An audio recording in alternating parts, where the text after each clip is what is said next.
Bonjour, je suis Vincent Navarro, je dirige l'unité d'épilepsie à l'hôpital de la Pitié-Salpêtrière et nous sommes ici à l'Institut du cerveau et de la moelle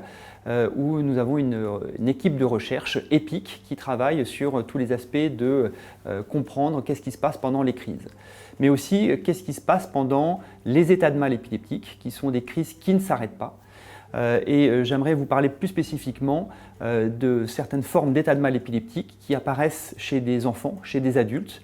qui n'ont pas d'antécédents particuliers, qui brutalement vont entrer en état de mal épileptique. Et c'est ce qu'on appelle les NORS. C'est une pathologie qui est extrêmement grave, qui va conduire les patients en réanimation.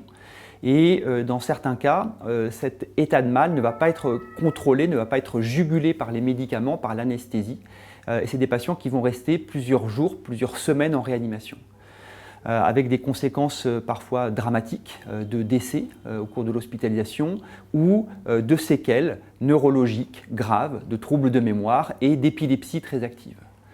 Heureusement, il y a eu beaucoup d'efforts de recherche qui ont été effectués et grâce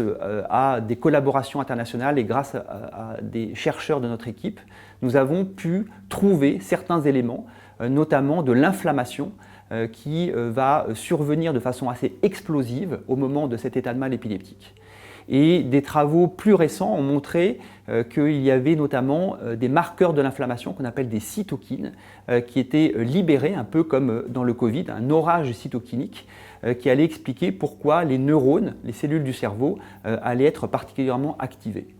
Et ces découvertes récentes ont permis de commencer à utiliser des médicaments, cette fois-ci, qui allaient cibler l'inflammation, des immunothérapies.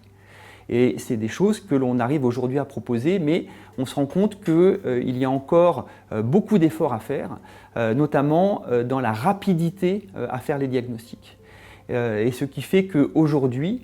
je pense que nous sommes à un tournant dans la prise en charge de ces maladies, dans la prise en charge du NORS, où si on se donne des moyens suffisants, nous serions en capacité de proposer un outil diagnostique très rapide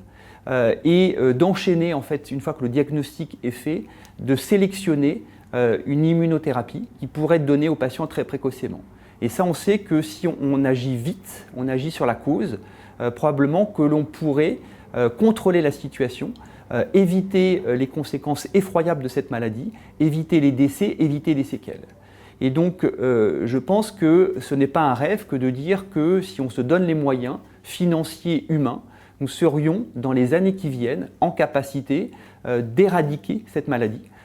Et des choses qui nous semblent impossibles aujourd'hui par ces efforts, parce qu'on a déjà mis en place en fait, tous ces efforts, cette structuration de recherche,